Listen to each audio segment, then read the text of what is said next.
Well, the results are finally in tonight on just how good airport security is 10 years after the attacks of September 11, 2001. Billions have been spent on securing our skies and countless passengers inconvenienced. And some attempted attacks have been stopped, no question. But is the fact that no American flights have been hijacked or bombed since 9/11 a matter of good security or just good luck? Tonight, ABC's Brian Ross investigates. Brian? Terry, 10 years later, the 9/11 Commission report card out today, produced by the Bipartisan Policy Center, includes what its co-chairman calls very few A's, lots of C's and incompletes, and at least 2 significant F's, failures. In other words, safer from terrorist attack, but not yet safe. United 93, Cleveland. United 93, Cleveland, do you still hear the center? United 93. Could it happen again, 10 years later? Captain, I would like to all remain seated. On board. Billions of dollars have been spent to prevent terrorists from again attacking the United States. The other tower just collapsed. Major collapse. Yet 10 years later, many of the urgent security improvements proposed by the 9/11 Commission, set up to make sure this never happened again, have yet to be implemented. I think we haven't maybe got the same sense of urgency. And in this one, we've got to have it, because there are still people out there who want to kill Americans. And they're trying to find different ways of accomplishing their end. 10 years ago, there was no TSA, and airport security was run by the airlines, whose screeners allowed the 19 hijackers to board that September morning carrying box cutters and knives. In 2001, security was illusory.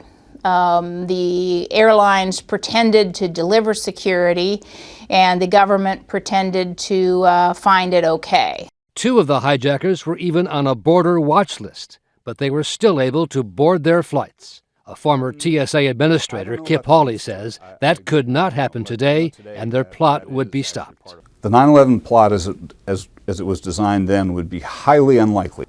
If they were on the no-fly list, if those 2 today tried to buy tickets and fly, they would not do it. That has changed. That has changed. Still, the report card out today on the 9/11 Commission recommendations concluded not enough has changed. We are still highly vulnerable to aviation security threats, the report says. So we really have not got it right yet. In particular, the ability to detect explosives that could bring down an airplane despite a huge investment in expensive screening machines. If we're spending all this money and doing it and making the public go through all this stuff, then we ought to get it right. The failure came into sharp focus when a passenger on this jet bound for Detroit was able to get past security with a bomb in his underpants. And even before that, when surveillance of a London-based al-Qaeda group revealed they were developing a bomb formula using hydrogen peroxide that could not be detected. This particular formula was highly concentrated and way more powerful than what our bomb community thought was possible. Was it a surprise to you that they had outsmarted you? No. We know that they're always thinking of ways to change what they're doing. So they're not dummies? No, they're not dummies. Absolutely not. The TSA acknowledges there is still no silver bullet or perfect technology to detect explosives. But former Administrator Hawley says by inspecting passengers' shoes and restricting the amount of liquid brought on board, the goal is to make sure no potential bomb, even with the new formula, is large enough to bring down a plane. A liquid bomb could get on board, just not a big one. And yes, you don't want a bomb going off and injuring people in a plane. But you do not want to let them bring a bomb that will catastrophically destroy the plane. And the strategy of U.S. security officials to prevent another 9/11 seems to be based heavily on what's different now on the planes themselves. Heavily reinforced cockpit doors, plus passengers, pilots, and federal air marshals ready to fight back. Passengers aren't going to stand for it, but the pilots aren't going to stand for it. There are thousands of armed pilots. There are thousands of armed law enforcement officers who fly every day. And then, as you know, there are air marshals on the flights. So trying to hijack a plane from back of the cockpit door is, I think, very, very small odds.